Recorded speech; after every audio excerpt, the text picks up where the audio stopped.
Hello there, ladies and gentlemen, and welcome back to the channel. My name is Kazar, and today we are back in the Fermi Paradox for our third season, going through Universe Epsilon, is what I've decided to call it.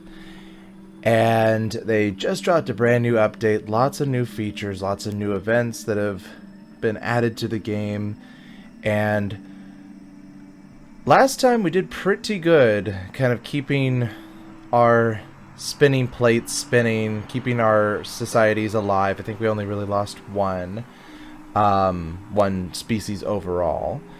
But this time I think we're going to push those boundaries a little bit. It's not necessarily going to be the smoothest ride. We might try to cause some chaos in the grand scheme of things, see what happens overall, because we've so far been trying in every single playthrough to keep everyone alive, keep everyone surviving, and this time we'll see.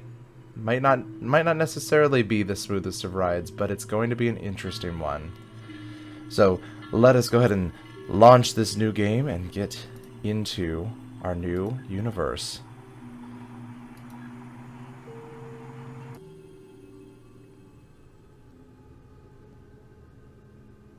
Alright, ladies and gentlemen, here we are in Universe Epsilon. Don't need the tutorial. We've been here before. So let's go ahead and just start grabbing some of these motes. Earthquakes open an enormous rift below one of Tau Ceti 3's sea region. A minor Sirius planet leaves its orbit and falls into the system's central star. Alright. Galactic System right over here. What do we got happening? Sapient life evolving on Galactic Sea. A new civilization is born. A life form on the desert planet of Galactic Sea has started making simple tools and has developed a rudimentary language. But which species will form a Stone Age civilization in the Galactic System? Many were increasingly of the opinion that they'd all made a big mistake in coming down from the trees in the first place. I do love that quote. Okay. I think this is the first time since I've played through the demo that the prune have actually showed up. So we've got, there are standard species. Oh, no, there are balanced species. The prune are peaceful observers. These gentle herds of four-eyed, horse-like humanoids roam the wide rock deserts. Our standard species, is the Rayo, which are aggressive and solitary. These naturally armored creatures inhabit barren wastelands. And we have the unbalanced species, the Car, which we have played as before. So we got 52 synthesis to start off. Part of me, since this is our first species that we're going to be introducing into this galaxy, part of me wants to go with spending the synthesis right away and getting a balanced species to give us a nice head start. Plus, I just like the way the prune look. The Rayo are cool, but I think I'm gonna have to go with the prune to start with. And yeah, that's our pick. And here we are with the prune. So they're at nearly 20% oh, there we go, 20% utopia. We're at 1.5 million prune, but they're at a steady, they're not growing or shrinking right now. They're at the Stone Age. We got 10,000 beast herds, and if there's something crazy happening, they have a really low harm potential. Oh, all animals on the planet's surface carry additional water reservoirs and specialized organs so they can survive in the desert. On Galactic Sea, the prune civilization is born. So let's see, how do the prunes sound? Do the spirits look on us with kindness? Maybe that's how they sound, I don't know. They kind of look British to me, maybe we'll go with British. Do the spirits look onto us with kindness? I don't know. Prun Herds. Power in Galactic. Oh, this is a cool picture. I don't know if I've seen this one before, or if this has been added to the game.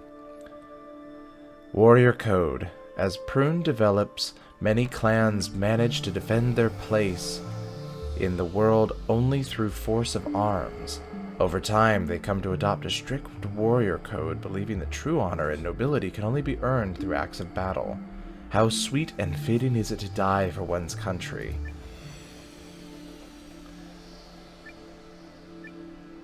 So we could prevent the warrior code, but I kind of think kind of a little bit of a samurai vibe from them. They could do just fine with the warrior code, right? I don't think we need to go absolute power, plus we're not going to gain any bonus from that. So, regular development, the warrior code becomes a standard for order and discipline among the prune. Oh, interesting. So they're having us click through two different buttons right now to make our choice. Alright. The Prune Warrior Code laid the foundations of complex hierarchies which could not be challenged by individual acts of aggression. As a radical consequence, future rulers no longer need to prove their battle skills to justify wearing a crown. Interesting. Okay. So let's go ahead and keep it going. The Prune established a new herd. Do I want to lower resources for an extra bonus? Or no, that's not resources. That's technology. This would be resources. Let's go for a lower resource. Number of spring drainages on Galicia increases. Let's go back. Depleted land region on Galicia recovers under the care of prune planters. Do I want their growth to be higher? Let's take a little hit to the growth there. A climate shift on Galicia kills off an entire herd. Now, for those of you who are joining us and have not watched the other series or have not played the Fermi Paradox, basically how this works is that these motes are like giving us one synthesis each, and any negative motes, like this one here for our resources, would be giving us additional synthesis. Any positive motes don't give us any synthesis, but creates a positive effect over here. So I think I'm going to go ahead and... no, I'll keep the growth down for now. I mean, I know we're still in our infancy of this society, but I think that'll be okay. We're not really needing to take over a ton of things right yet. Yeah, I'm going to take... Yeah, so by choosing the negative one, we gain 2 synthesis instead of 1. I want to gain that synthesis back up because in case anything bad happens, we want to make sure that we can counteract that. A once powerful herd falls on Galicia. Okay. Great war threatens them. Only a few prune tribes know the secret of fire. The flame is protected by sacred firekeepers, but bands of warriors gather to obtain the precious red flower. Then the tribes they came to steal their fire, and the wolves they howled into the night, and as they fought a vicious angry battle to save the power of warmth and light. Iron Maiden. Nice. Okay. So we could sue for peace, which is actually free. We might actually want to do that, just for this round. We could do regular conflict, which will lead to 2,000 casualties. Sorry, 200,000 casualties. Or, you know, wipe everybody out with 600,000 casualties. I think we're going to go for peace. Unafraid of the initial sparks of conflict, the firesmiths eliminate the secrecy of fire by sharing the knowledge of the flame with all who are prepared to listen. I like that. Okay. The Prune build an astonishing monument in Galicia. Conflict was resolved in Galicia when firesmiths took inspiration from the treasured flame, aspiring to share warmth and light by the generosity and wisdom of the fire. Thus, the flame came to symbolize peace as free exchange of knowledge became common practice between different tribes. I like that. We got a new leader rising to power on Galicia. Go ahead. Also, 2 things I always try to take when I see them. One is technology, because that advances them to the next stage, and the other is anything to raise their ethical values, because typically if a society has a higher utopian value rather than a dystopian value, that also means that they are more likely to have better options when disaster hits. The Prune mourn the death of a great wise person. I think we'll go with growth. Lower that growth a little bit. Climate shift on Galicia kills off an entire herd. Jeez. Alright, new tech age. The Prune reached the Copper Age. The Prune learned to mine copper, using it to create precise metal tools. These tools make it possible to expand the reach of natural oases, using new irrigation and water recapture techniques. Meanwhile, wise folk begin to study the stars above Gilly's Sea, charting their course in great patterns drawn in the desert sands. I want to also point out, just because I'm noticing right now, with the new update, they added all sorts of new music to the game, and I'm loving this new soundtrack. This new song that just played just totally got me going. Alright, the last Shoshonen died in our homeworld several millennia ago. We no longer have records from this time, but several excellent examples of copper jewelry were found preserved beneath the desert sands.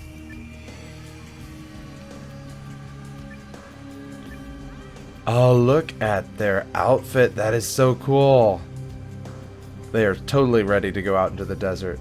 So, okay. So in hitting the Copper Age, we can go with Wisdom, spending 20 Synthesis. We can go with Advancement, or we can go with Power. As much as I'd like to go with Wisdom, just because I feel like they're becoming like this pretty wise society, I think I'm going to go with Advancement just because it doesn't cost anything, and we can keep our Synthesis growing for any terrible things that are going to happen around the corner, because when it seems like it's going too good is always when something terrible is going to happen. A meteorite strikes, something terrible happens. Yeah, so we're going to go with Advancement. The Prun can now build stable settlements in the sands of Gilly's Sea and sustain them with irrigation. The rise and falls of territory. Sol system. Oh boy. Planet home. A new civilization is formed. A life form on the garden planet Earth has started making simple tools and developed rudimentary language. Which of the three are we going to pick? Well, we only have one that we haven't done yet, but the problem is we don't have enough for that. So let's see. Yeah, we don't have enough for dolphins, which, dang it, we are literally 2 away from that. That is so annoying, because we were so freaking close to getting them this time. We chose the dinosaurs last time, so I think we're going to go with humans this time. Which is funny because that also echoes the very first gameplay I did in this game, which was done through the demo. So I think we'll go with humans. And we'll kind of keep that trend the same. History repeats itself, even in giant galactic simulations. The storytellers of Earth inspire the humans to live peacefully. Alright, how are the Prun doing? Reduction in Gilly's. Volcanic riches. The sages of the Prun learned to harvest the ashes of Gilly's Sea's volcanoes, using them as the key ingredient in a robust building material that will last for centuries. But the danger of mining active volcanoes poses great risk. Ashes were already falling, not as yet very thickly. I looked round. A dense black cloud was coming up behind us, spreading over the earth like a flood. Ooh.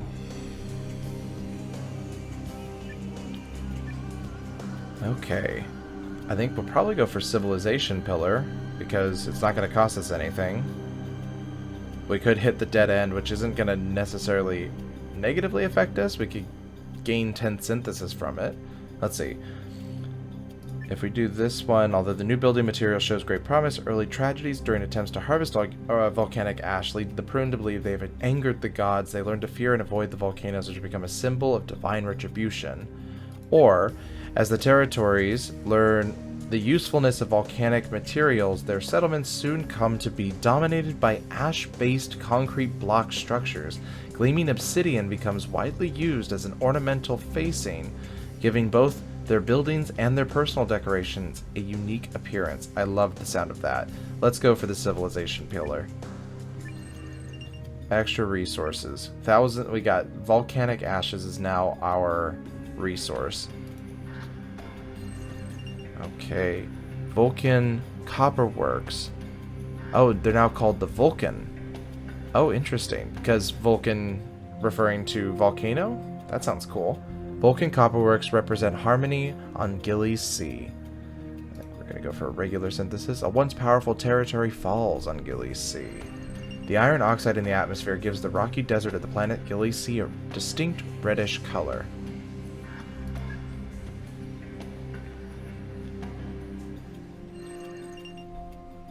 Okay. I think we're going to go for ethical values going up. Vulcans develop a new form of artistic expression.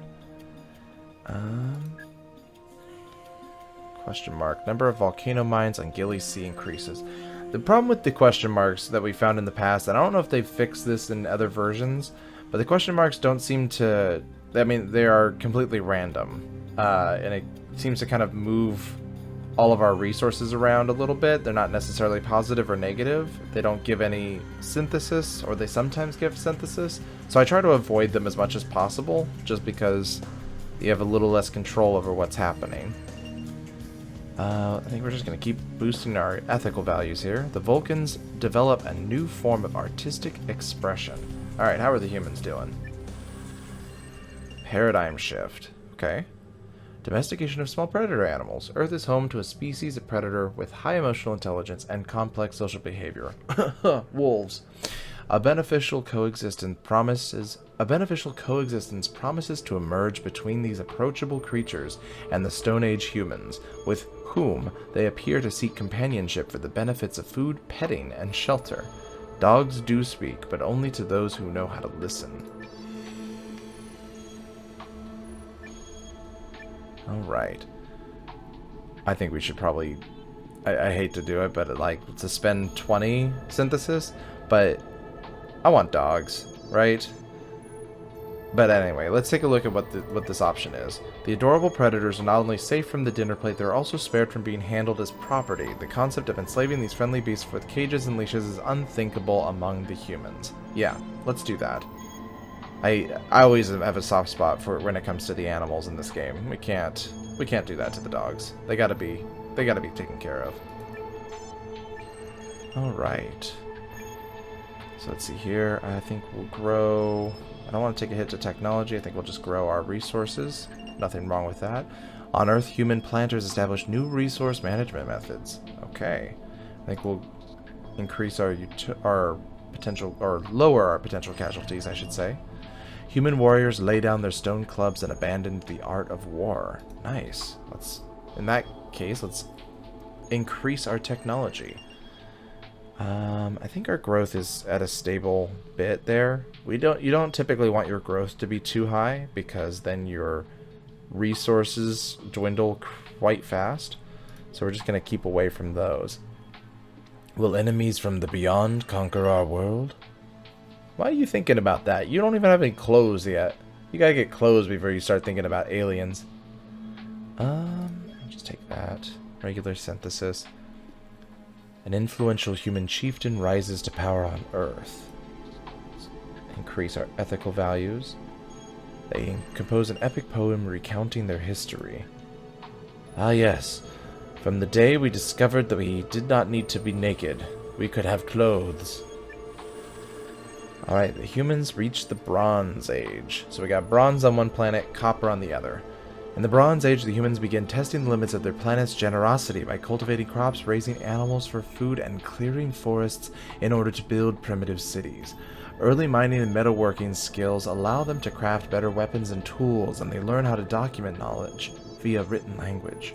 Bronze is the mirror of the form, wine of the heart. Oh, bronze is the mirror of the form, wine of the heart. Got it. There we go. We got clothes. And I love the hat now. I don't know if I just never noticed that in other versions or if that's a new thing. The hat's cool.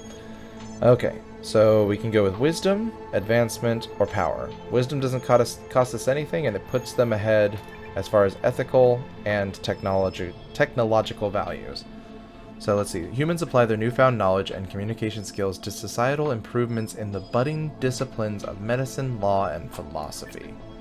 Wisdom it is. So far, everything's very peaceful and lovely. How are the Vulcans doing? Growth in Gilise. Harsh weather changes cause many Vulcan tribes to seek out warmer and more fertile lands. In the process, they spread regional culture and crafts across Gili Sea. Not all those who wander are lost. Thank you, JRR. Okay. Migration period. The migratory movement, if we do regular development, Migratory movement leads to the growth of Vulkan settlements on fresh terrain despite an uneasy start to relations with indigenous neighbors. Interesting.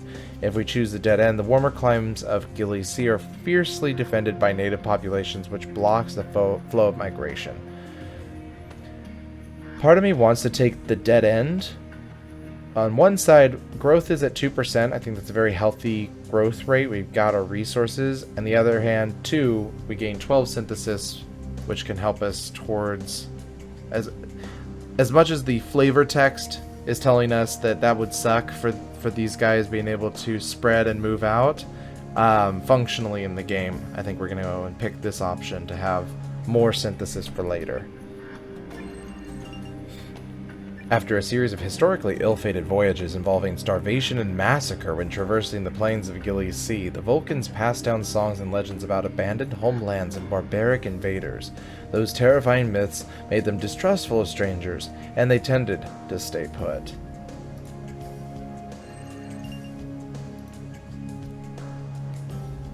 Is there life after death? Right. Let's up our resources. Vulkan Oasis caretakers establish new resource management methods. Do other creatures like us exist in lands far away?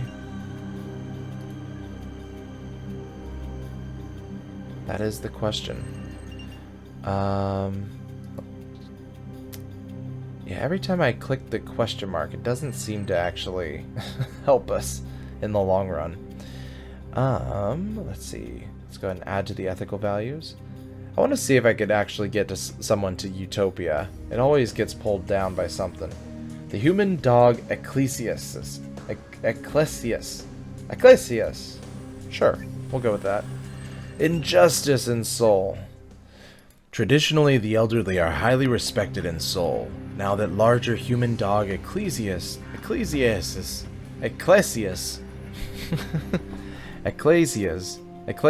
We're good with Ecclesias. That sounds right. Now that larger human dog Ecclesias are formed, the authority of the elders is put into law. The oldest could be chosen as speakers not because of their wit or skill, but simply because tradition demands it. It is for the elder man to rule and for the younger to submit. Plato, Greek philosopher. All right. Don't think we can... Oh, I guess we have enough synthesis to prevent, but... I think we could just take the hit to the ethical values. Because 30 to prevent is not really... I don't like that. We could also have massive injustice, but 7 also is not a very good reward for massive injustice. So regular development... Rule of the Elders, some dog Ecclesias, that's what we went with. Some dog Ecclesias became functional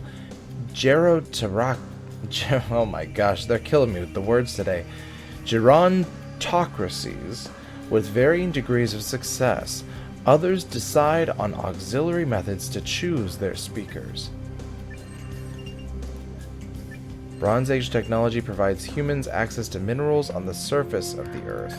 Gonna take a hit to our growth there to gain some extra synthesis.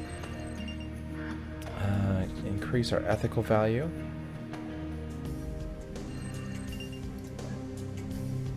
Are the gods watching us? The once powerful dog Ecclesia falls on Earth. The domestication of predatory animals relied on human mutual trust between humans and their creature companions, who did not respond well to coercion. Over many generations, a pair of species grew inseparable and developed unique ways of interacting with one another and hunting together in teams. I like that. The humans develop a new form of artistic expression. What could that be? Whoa, we've got another one happening in the Vex System. Okay, alright. I see what you're putting down. Lifeform on the garden planet Vexus has started making simple tools and has developed a rudimentary language. But which species will it be? Oh boy, these guys again. Every time I see them, they creep me the hell out. I mean, on the one side, we gain 20 synthesis, and honestly, picking an unbalanced species isn't the worst option. Because you can always pull them out of it. They're not usually that unbalanced. just a little bit less stable, obviously. We could choose the Daminis, which are roaming the low atmosphere plateaus of Vexus. These stalkers prey on canyon fauna and drain their blood. Oh god, I love them even less. Oh man, just look at their faces. They just, ugh. We go with the standard species, the Bautier, which are intelligent rock climbing plants. I do love my plant species. The Bautier clump together on high cliffs competing for sun exposure, or the balanced species, which we have done before, the Herbori, four-legged herbivores that are attuned to echoes and vibrations from very far distances. I think I'm going to lean into my uncomfortableness here and go with the unbalanced species, the Daminus? How do we pronounce this? Daemonus, the Dominus. I think Daemon sounds better. Daemonus, because it's kind of like demon. The Demonus. Daemonus. Or Demoni? Oh, let's make it French. They are the Demoni. They are Demoni roaming the low atmosphere plateaus of Vexus. These stalkers prey on canyon fauna and drain their blood. Okay, Demoni. Oh, Demoni, you creepy motherfuckers. Alright. A complex network of deep canyons stretches across the surface of Vexus. Within this maze, a multitude of ecosystems and climate zones can be found. On Vexus, the Demani civilization is born. Okay. Grow their technology and mourn the death of a great wise person. Weird for such a brutal, blood-sucking society. Vulkan Territories, depopulation in Galice. Oh, that's not good. On one fateful revolution of Galice, only very few offspring are born. The leading theory about how Vulkan life begins has to do with something magical that occurs during sexual intercourse. Could a deity be invoked to supply the vital spark at the right moment according to star charts? Or would the answer lie in a medicinal plant or potion? Perhaps consuming the reproductive organs of sacred animals could optimize the conditions for successful mating. The frightened and confused civilization turns to its sages for guidance. So, not understanding that there's only a 20% chance during ovulation that could happen. I mean, granted, it might be different for them. So, take 2 new earthen pots, each by itself, and let the woman make water in the one and the man in the other, and put in each of them a quantity of wheat bran, and thou shalt see in the water that it is in default small live worms, and if there appear no worms in either water, then they will be likely to have children in process of time when God will. Medieval fertility test. Interesting. Okay. So, understanding that the act of mating was the cause of pregnancy, medicinal and spiritual sages shift their focus to act as sexual mentors in Vulcan settlements. I don't know if I want to spend 20 synthesis on that. After a long phase of trial and error, the Vulcans believe that a divine curse is the cause of their infertility crisis. However, methods based on this assumption don't always yield positive results. I feel so bad trying to put them in that spot. This is the problem, is I read the flavor text and then I don't want to do that. Because then we got massive depopulation. The sages invent an array of ineffectual remedies for infertility, but it's unclear whether the potion peddlers really believe their own sales pitches or if they're purely profiteering off the prevailing panic. So if we do regular development, our growth is probably going to drop to 0 or less. If we do prevention, they'll be more understanding about the act of sex.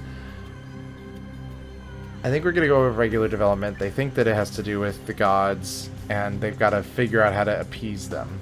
We're going to go with that. So now they're at a slow but steady decrease in population, which isn't terrible. We're still at 1.8 million. When barrenness plagued the Vulcans, prayers to fertility goddesses seemed to work only for those who had access to a variety of fresh, nourishing foods on a regular basis, which, I mean, isn't that far off. The plan to the privileged or the fact that the privileged could also afford exclusive shamanistic. Oh, it went away. So once again, the privileged win out and the poor don't. I mean, that's nothing new. Conflict between two major Vulkan territories is settled peacefully. Okay. I think we're gonna go with regular synthesis. Is there life after death? Is there indeed? Alright. The human dog Ecclesias, I cannot get that right. They've reached the Iron Age. Empires and trading states rise to power in the Iron Age. The metalworking humans forge tools and develop the skills needed to create simple machinery, while expanding theological discourse could provide them with a sense of purpose and a moral compass. Organized religion also has the potential to bring about great atrocities. So we get to decide whether or not they're going to be religious or not. For here now is the Age of Iron. Never by daytime will there be an end to hard work and pain, nor in the night to weariness, when the gods will send anxieties to trouble us. Okay. So, wisdom, for free. Monks transcribe knowledge in books that scholars are eager to get their hands on as ever humanity looks to the heavens for guidance. Okay. Advancement, the humans... Right? Yeah. The humans produce mighty blades by mining and smelting resources from deep within the earth, and new construction techniques accelerate their city building. Or, in epic dynasty wars, humans iterate siege weaponry against the well-fortified castles of their foes. Decisions. I think their potential casualties are getting uncomfortably high, so I don't really want to choose this option. I think we could go for advancement, but it's just going to be increasing their growth. So I think we're just going to opt for wisdom here. Hopefully they learn something from this decision. And there we have it, folks. Our first 3 societies. We've got the Human Dog Republics. Thank God they changed their name because I couldn't pronounce it. We've got the Vulkan Territories and the Domini Camps. Well, when we come back to this, we're going to have to see about these creepy Domini and make sure that they are also just as thriving as the humans and the Vulcans. If you'd like to see what comes next in the series, folks, please hit that subscribe button, hit the bell icon to be notified of new videos, like this video so it shows up in the YouTube algorithms, and as always, folks, I will see you in the next game.